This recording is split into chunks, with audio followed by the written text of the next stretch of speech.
From Washington, this is VOA News.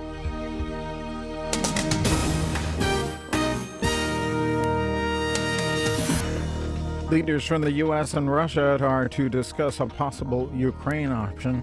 Sunday morning search for Malaysia Airlines 370 is underway. I'm Vincent Bruce reporting from Washington.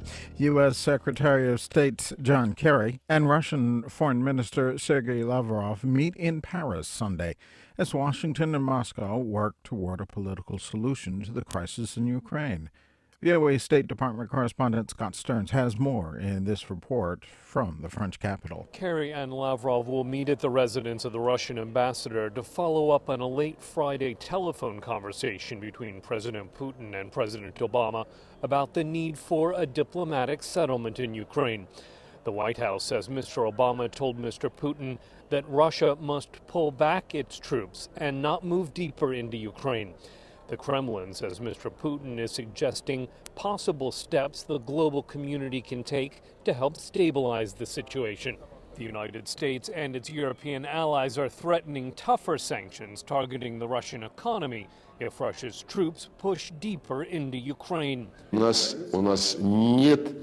Lavrov says Russia has absolutely no intention of or interest in crossing Ukraine's borders. Scott Stearns, VOA News, Paris. Chinese planes have spotted objects in the Indian Ocean bearing the same colors as the missing Malaysia Airlines jet. Investigators, however, say those objects and others that have been pulled from the water cannot be confirmed as debris from the jet. The search for Malaysia Airlines Flight 370 is now into its fourth week. Ships and planes headed to the new search area about 1,850 kilometers off the western Australia city of Perth Sunday morning local time. Malaysian Defense Minister Hishamuddin Hussein has told the families the searchers are doing whatever it takes to find the plane. In the U.S. state of California, a 4.1 magnitude earthquake shook Los Angeles Saturday, a day after a 5.1 temblor hit the region. No major damage or injuries are reported after both quakes. Friday's seismic shock cut power, caused gas leaks, and knocked goods off store shelves. Friday's quake was centered near Bray, about 32 kilometers south of downtown Los Angeles. Safety crews are inspecting bridges, dams, and railroad tracks for damage. Guinea's Ministry of Health says 8 cases of the Ebola virus have been confirmed in the capital, Conakry. Aid organizations say the spread of Ebola to Conakry, the capital of Guinea, posed new challenges. Jennifer Lazuta has more from VOA's West Africa Bureau in Dakar. West Africa's first ever outbreak of the Ebola virus, which began in Guinea's southeastern forest region last month, is spreading.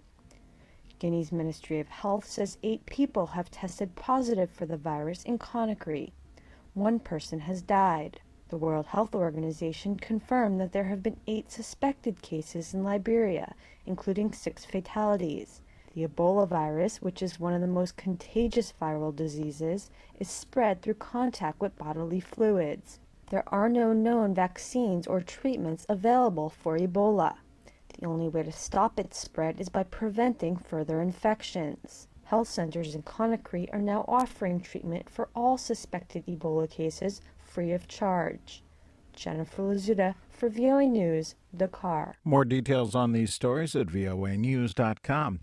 A court in Egypt has sentenced 2 supporters of former President Mohamed Morsi to death. The 2 were on trial for throwing 2 people off the roof of a building in the coastal city of Alexandria during mass protests against Mr. Morsi's ouster a year ago. Egypt's interim authorities have been cracking down on supporters of Egypt's Muslim Brotherhood and Mr. Morsi, in custody since he was removed from office about 9 months ago. Taliban militants on Saturday attacked the headquarters of the Afghan Independent Election Commission, the latest in a series of attacks across the capital. Sharon Behn has a report from Kabul. The sound of shooting echoed once again in the streets of Kabul on Saturday. This time, Taliban militants climbed onto a roof to shoot rockets into the heavily protected compound of the Independent Election Commission.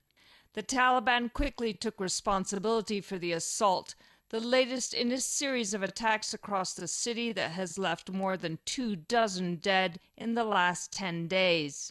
Kabul Police Chief Mohammed Zahir said by late afternoon most of the fighting was over and there were no casualties among IEC personnel or security forces. The Taliban, which dismisses the April 5th elections as a Western sham, has vowed to disrupt the vote. Sharon Behn, VOA News, Kabul. Lebanese security officials say a suicide car bomb has exploded at an army checkpoint in eastern Lebanon near the Syrian border, killing at least one soldier and wounding others in the town of Arsal. More details on these and other stories at our website, voanews.com. 24 hours a day. I'm Vincent Bruce, VOA News, reporting from Washington.